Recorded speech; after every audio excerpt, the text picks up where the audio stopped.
और अब पेश खबरों की तफसील। पुलवामा में सीआरपीएफ काफिले पर हमले के जिम्न में कौमी जांच एजेंसी एनआईए ने आज दोबारा केस दर्ज किया है। एनआईए के डीजी ने सीआरपीएफ और पुलिस के आला अफसरान के साथ जाए वाक़े का दौरा किया। इस मौके पर डीजी को जांच में अब तक हुई पेशरफ्त से वाकिफ कराया गया। एनआईए ने मामले की जांच के दौरान मारुति सुजुकी के इंजीनियर्स की मदद हासिल की है ताकि पुलवामा धमाके में इस्तेमाल की गई वैन की तफसीलात मालूम की जा सके। मारुति कंपनी के इंजीनियर्स इस बात का पता लगाएंगे कि मज़कूरा वैन की मैन्युफैक्चरिंग कब हुई, किस शोरूम से इसे सप्लाई किया गया था और किसने इसे खरीदा था। वाज़ेह रही कि 14 फरवरी को लेतपुरा पुलवामा में किए गए फिदायीन हमले में 40 से ज्यादा सीआरपीएफ जवान शहीद हुए थे। रतनीपुरा पुलवामा में एक एनकाउंटर के दौरान शहीद हुए फौजी जवान संदीप को आज बीबी कंटोनमेंट में खराज अकीदत पेश किया गया। चिनार कॉर्प्स के GOC lieutenant general KGS Dhillon और दीगर सिक्योरिटी एजेंसियों के नुमाइंदों ने शहीद जवान को खराज अकीदत पेश किया। हरियाणा के बल्लभगढ़ से ताल्लुक रखने वाले फौजी जवान संदीप 12 फरवरी को एक एनकाउंटर के दौरान जख्मी हुए थे। अस्पताल में इलाज के दौरान वो चल बसे। 32 साला संदीप साल 2005 में फौज में भर्ती हुए थे। खराज अकीदत पेश करने के बाद शहीद जवान के जसद खाकी को आबाई मकाम रवाना कर दिया गया।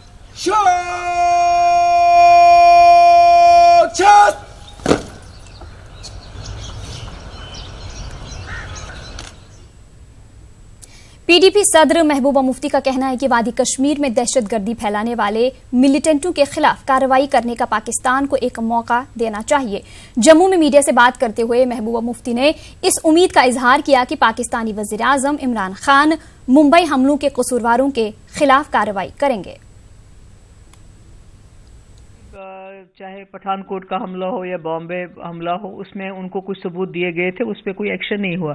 पर चूंकि इमरान खान एक नए प्राइम मिनिस्टर हैं, वो एक नई शुरुआत करने की बात कर रहे हैं, तो मुझे लगता है उनको मौका दिया जाना चाहिए। जो हमारे पास जो भी प्रूफ्स हैं, बाकी चीज़ें हैं, वो उनको देखना चाहिए कि वो क्या करते हैं। और मैं उम्मीद करती हूँ कि इस वक्त पाकिस्तान को जो उनको भी बहुत सारी प्रॉब्लम्स हैं, वहाँ भी आपको पता है दहशतगर्दी है, बाकी चीज़ें हैं। तो ऐसे में अगर ये दोनों मुल्क एक साथ रिकनसाइल करें, अपने एक दूसरे के साथ सलाह सफाई करें, न सिर्फ कश्मीर मसले का हल निकल सकता है बल्कि दोनों मुल्कों के लिए, बिलखुसूस पाकिस्तान के लिए एक अच्छी हवा बन सकती है और पाकिस्तान की अपनी मुल्क की प्रॉस्पेरिटी के लिए बहुत अच्छा होगा। मैंने पहले भी कहा कि ये सही है कि पठानकोट में मामले जो हमने सबूत दिए या बॉम्बे अटैक्स में जो सबूत दिए उस पर कार्रवाई नहीं हुई जैसा कि हम चाहते थे। मगर मैं समझती हूँ कि इमरान खान चूंकि नए वजीर आजम है वहाँ, और वो कहते हैं कि वो कुछ नया करना चाहते हैं, तो जैसे करतारपुर कॉरिडोर उन्होंने खोल दिया जो आज 70 साल से पहले नहीं खुल रहा था। तो मुझे लगता है कि कोशिश करनी चाहिए, बिकॉज जंग किसी मसले का हल नहीं है। और अगर हमें आज कल जब भी हो, इलेक्शन के बाद, इलेक्शन से पहले, जंग के बाद, जंग से पहले, हमने तो बातचीत ही करनी है, तो उनको क्यों ना मौका दिया। महबूबा मुफ्ती ने कहा कि मुज़ाकरात के जरिए ही कश्मीर मसले का हल मुमकिन है। उन्होंने कहा कि तमाम फिरकीन मुज़ाकरात के अमल को आगे बढ़ाने के लिए तैयार हैं और मरकजी हुकूमत को भी चाहिए कि बातचीत के अहैया के लिए इक़दाम किए जाएं। मसले का हल जो है बंदूक के बजाय बातचीत से कर सके, मेरे ख्याल में अच्छी बात। मेरे ख्याल में यही तो है, अगर हम लोगों को बचाना चाहते हैं। आज 40 से ज्यादा नौजवान हमारे जो हैं शहीद हुए हैं, इससे पहले भी हुए। बातचीत तो हम नहीं कर रहे थे, तो उसके बावजूद ये मसला हल नहीं हो सका। मैं समझती हूँ जंग के बाद भी बातचीत होती है। शिमला एग्रीमेंट भी 71 की जंग के बाद हो गया। तो मेरा ये है कि दुनिया में डायलॉग के सिवा ये जो इस किस्म की जो मिलिटेंसी है, इंसर्जेंसी है, या इवन जंग होती है, ये जो करगिल का जंग हुआ उसके बाद भी आपने बातचीत की, उसके बाद भी आगरा समिट हुआ। तो मेरा ये मानना है कि जम्मू कश्मीर को अगर बचाना है, जम्मू कश्मीर के लोगों को इस मुसीबत से निकालना है, हमारे मुल्क के जवानों को अगर बचाना है, तो बातचीत ही एक रास्ता। जम्मू में हालात में मुसलसल बेहतरी आ रही है। जम्मू शहर में आज सुबह 8 बजे से ही कर्फ्यू में ढील दी गई। ढील के दौरान हालात पुरअमन रहे। ढील के दौरान शहर के मुख्तलिफ इलाकों में कई दुकानें खुली रहीं। निजी ट्रांसपोर्ट भी सड़कों पर चलता रहा। शहर के गुज्जर नगर इलाके में भी आज कई दुकानें खुल गईं। लोग जरूरियात जिंदगी का सामान खरीदने में मसरूफ रहे। वाज़ेह रहे कि इसी इलाके में चंद रोज कबल पुरतशद्दुद वाकयात रूनुमा हुए थे। इस इलाके में भी हालात मामूल पर रहे। यहां भी निजी ट्रांसपोर्ट चलता रहा। इंटर डिस्ट्रिक्ट बसों की आवाजाही भी कुछ हद तक देखने को मिली। कर्फ्यू में ढील के बावजूद शहर में दफा 144 का निफाज रहा। मजीद जानकारी के लिए हमारे नुमाइंदे जम्मू से हमारे साथ जुड़ चुके हैं। समीर से बात करेंगे। जी समीर, आज जम्मू में दिन भर कर्फ्यू में ढील रही और किसी नाखुशगवार वाकये की भी कोई खबर नहीं है, तो इंतजामिया की तरफ से क्या कुछ कहा जा रहा है? क्या कर्फ्यू में आगे इसको कंटिन्यू किया जाएगा या लिफ्ट किया जाएगा? देखिए, जो सबसे अच्छी बात रही आज की, कोई जो रिलैक्सेशन पीरियड दी गई थी पहले इन्होंने 11 बजे तक, उसके बाद उसको बढ़ा के फिर लास्ट में 6:30 बजे तक जो है कर्फ्यू में ढील दी और पूरा जो है पूरे दिन अमन सुकून रहा। कहीं से भी किसी भी नाखुशगवार वाकये की कोई भी इत्तला नहीं मिली है और उसको देखते हुए अब एडमिनिस्ट्रेशन ने ये फैसला किया है कि वो अब कल हो सकता है कि लाइकली है, बहुत ज्यादा पॉसिबिलिटी है कि वो पूरी तरह से कर्फ्यू को हटा देगा।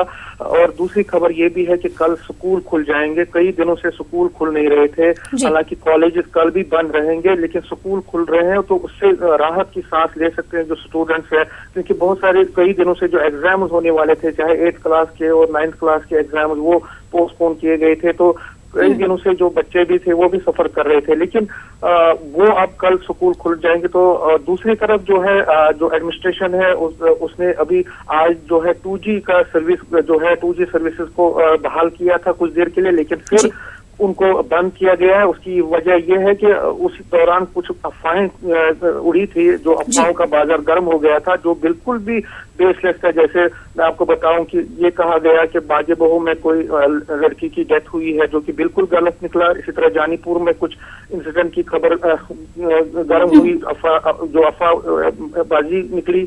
तो एडमिनिस्ट्रेशन का कहना है कि वो बिल्कुल भी कोई जोखिम नहीं लेना चाहते हैं, किसी चीज का रिस्क नहीं लेना चाहते और लोगों से बार बार वो अपील कर रहे हैं कि वो जो है किसी भी अफवाहबाजी पर कोई भी ध्यान ना दें। हालात बिल्कुल पुरसुकून है और आज जो है हमने देखा किस तरह से लोग बाहर निकले। जिन इलाकों में प्रॉब्लम हुई थी, चाहे गुजर नगर एरिया में, तो वहां पे देखा आपने किस तरह से लोगों ने खरीदारी की। लोग अब बाहर निकल रहे हैं, अपनी जो नॉर्मल लाइफ है उसको फिर एक बार यहाँ पे पटरी पर लाने की कोशिश कर रहे हैं। तो लेकिन कुछ मिसक्रेंट्स हैं, कुछ लोग हैं जो इस अमन को रखना डालने की कोशिश कर रहे हैं। समीर, ये भी जानना चाहेंगे कि ऐसे शरपसंदों की गिरफ्तारी और इनके खिलाफ जो कार्रवाई होनी है, इसके खिलाफ, इसके बारे में क्या कुछ कहा जा रहा है इंतजामिया की तरफ से? देखिए, पुलिस ने बार बार हम कई दिनों से रिपोर्ट भी कर रहे हैं कि पुलिस और जो पुलिस ने कई लोगों को गिरफ्तार किया है, उनके खिलाफ जो है केसेस भी दर्ज किए गए हैं और IGP से हमारी लगातार बात होती है। उनका ये कहना है कि वो और गिरफ्तारियां कर रहे हैं। किसी को भी जो है अमन और फिजा की जो एक एनवायरनमेंट बनता है उसको रखना डालने की किसी को भी इजाजत नहीं दी जाएगी। और जो ये अफवाहबाजी में जो सोशल मीडिया के जरिए अफवाहबाजी फैलाते हैं, गलत प्रोपेगेंडा फैलाते हैं और गलत खबरें सर्कुलेट करते हैं, उनके खिलाफ भी सख्त कार्रवाई की जाएगी। उनका ये भी कहना है कि उनकी सब जो पूरा साइबर सेल है वो लगा हुआ है कि कहां से ये खबरें आ रही हैं, गलत खबरें आ रही हैं, उनके खिलाफ भी सख्त कार्रवाई की जाएगी। और उनका कहना है कि लोगों को भी इस पर ध्यान न देकर पुलिस के साथ डायरेक्टली कम्युनिकेट करना चाहिए, राब्ता करना चाहिए। और जो भी अगर उनको कहीं पे भी कोई भी खबर का पता चलता है जो उसको उसकी सदाकत चाहते हैं, उसको ये कंफर्मेशन चाहते हैं, तो वो पुलिस के साथ डायरेक्टली उस बात कर सकते हैं। उनका ये कहना है कि कुछ लोग हैं, कुछ एलिमेंट्स हैं जो कि यहाँ पे भी जम्मू में जो अमन और जो पीस का माहौल है उसको खराब करने की कोशिश कर रहे हैं, लेकिन हम उसकी इजाजत नहीं देंगे। और अब जो लगता है कि जो पूरी सूरत हाल बन रही है उस हिसाब से लग रहा है कि कल पूरी तरह से कर्फ्यू लिफ्ट हो जाएगा, क्योंकि लोग बहुत परेशान है। यहाँ पे शादियों का मौसम चल रहा है, एग्जाम्स का मौसम चल रहा है, तो कई जो लोग जो इस पे डिपेंड है, जो रोजमर्रा की जिंदगी पर जो रेडी वाले हैं या जो गरीब लोग हैं, वो बहुत सफर कर रहे हैं और यहाँ बिजनेस पूरी तरह से ठप हो चुका है। तो ऐसे लग रहा है कि अब कल से जो है जिंदगी पटरी पर लाए। समीर, आपकी इंतजामिया के अहदेदारों से इस बारे में भी बात हुई होगी, जो जम्मू में मौजूद कश्मीरी मुलाजमीन हैं, उनकी सिक्योरिटी के हवाले से क्या कुछ इकदाम किए जा रहे हैं? देखिए, मैंने कल भी IGP से बात की थी और आज भी उनसे मैंने फोन पे बात की। उनका ये कहना है कि जो एम्प्लॉयज हैं वो उनको किसी तरह के डर की कोई भी बात नहीं है, उनको कोई भी किसी चीज का डर नहीं होना चाहिए। उनके लिए जो हिफाजती बंदोबस्त है वो पूरे किए गए हैं और अगर कहीं पे किसी को कोई भी लग रहा है कोई चीज राब्ते में आ सकते हैं, उनके साथ बात कर सकते हैं। उनका कहना कि जहां जहां कश्मीर से आए हुए एम्प्लॉय, सेक्रेटरीट एम्प्लॉयज हैं या बाकी एम्प्लॉयज हैं, अगर उनको कहीं पे भी किसी चीज की दिक्कत होती है तो एडमिनिस्ट्रेशन, जिला इंतजामिया और पुलिस इंतजामिया दोनों मुश्तरका तौर पर उनके जो मसाइल हैं उनको हल कर सकते हैं। ऐसी कोई भी बात नहीं है और उनके लिए जितनी भी सहूलियात हैं या सिक्योरिटी के हवाले से जितने भी इंतजाम हैं वो पूरे मुकम्मल किए गए। हालांकि पहले कुछ दिनों में, 1-2 दिनों में कुछ प्रॉब्लम हुई थी, लेकिन अब जो है पिछले 3 से 4 दिनों के बीच में कोई भी ऐसी कोई वाकया, कोई इंसिडेंट नहीं हुआ है जहां पे उनको किसी भी चीज से घबराने की जरूरत है। उनका ये कहना है कि अगर किसी को भी कश्मीर जाने या किसी की फैमिली को कश्मीर जाने के लिए कोई बंदोबस्त चाहिए या कोई इंतजाम चाहिए तो वो पुलिस और जिला इंतजामिया उसके लिए भी उनको ये सामने आएगी और उनके लिए जो भी इंतजाम है। चलिए समीर बहुत बहुत शुक्रिया इस तमाम तर तफसीलात के लिए। आगे बढ़ेंगे। पीडीपी सदर महबूबा मुफ्ती ने जम्मू के लोगों की सताइश की है। महबूबा मुफ्ती ने कहा कि बाज मुल्क दुश्मन अनासिर की इश्ताल अंगेजी के बावजूद लोगों ने अमन अमान को बरकरार रखा है।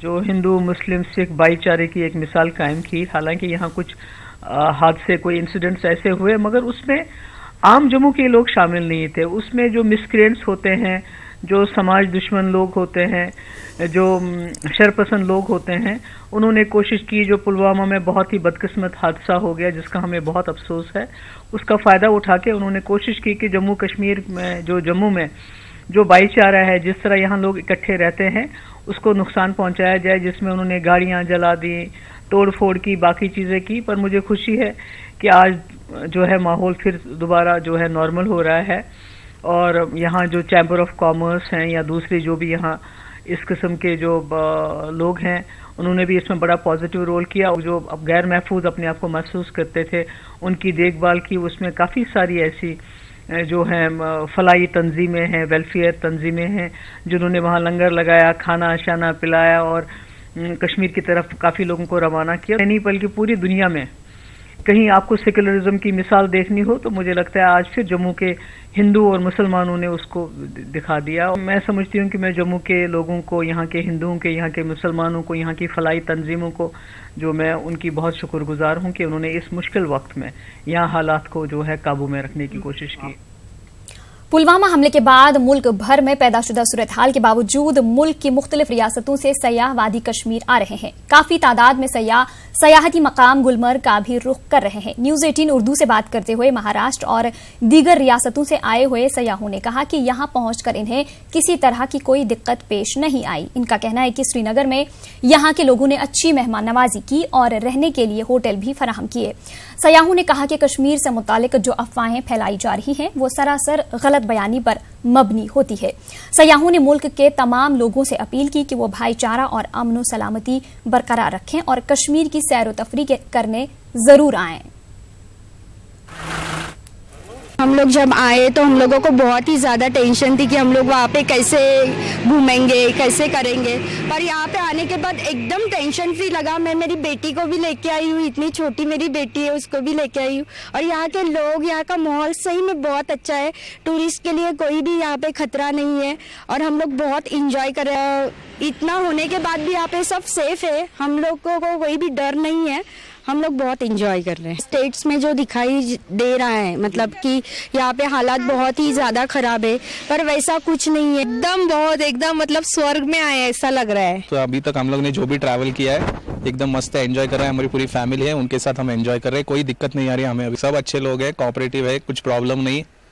देर रात पहुंचे तो भी कुछ हमें प्रॉब्लम नहीं आई है, अच्छे से सब हमारा ट्रैवल हुआ है। होटल में सब स्टाफ भी कोऑपरेटिव था, सब कुछ अच्छा चल रहा था। बहुत अच्छा लग रहा है, इधर का माहौल, क्लाइमेट बहुत अच्छा है। लोगों की वजह से कोई तकलीफ नहीं है, इधर के सब लोग अच्छे हैं, बहुत अच्छा सर्विस दे रहे हैं, कोऑपरेट कर रहे हैं, बहुत अच्छा है। जो हमारा गाड़ी का ड्राइवर है मीन्स राजू, वो बहुत अच्छा हमको गाइड करता है। कश्मीर खित्ते में गुज़िश्ता साल 2500 से ज्यादा आतिशज़दगी के वाकयात पेश आए हैं। इन वाकयात में 64 अफराद की जान गई और करोड़ों रुपए की इमलाक जलकर खाकिस्तर हुई है। दूसरी जानिब महकमे फायर एंड इमरजेंसी सर्विस में अमले की कमी है, जिससे इनकी खिदमात पर बेहद असर पड़ रहा है। पेश है हमारे चीफ रिपोर्टर परवेज भट्ट की ये रिपोर्ट।